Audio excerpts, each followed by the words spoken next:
Hey, this is the study guide for Chapter 7 for our test of double equations. So number 1, we had 9 plus k equals 18. We subtract 9 on each side and we get 9.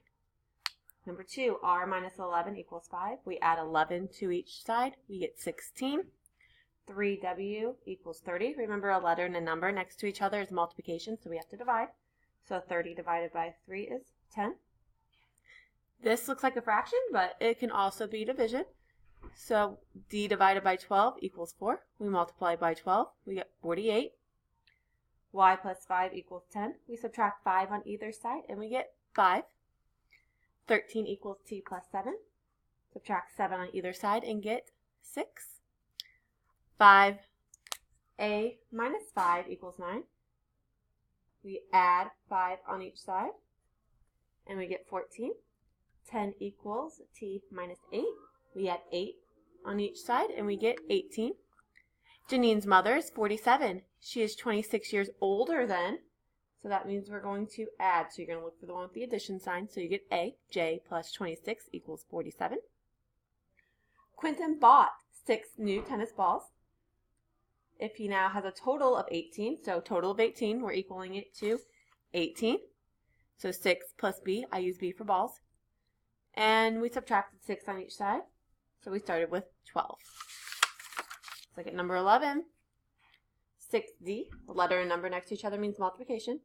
We divided by 6. 24 divided by 6 is 4.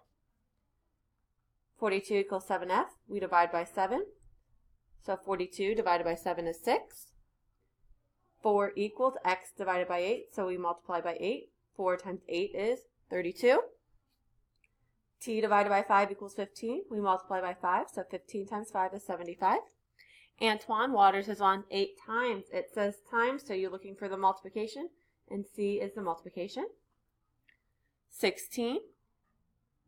At a nursery, plants are half, so you're looking for something that's set up with division. So that is letter F. Sorry about that.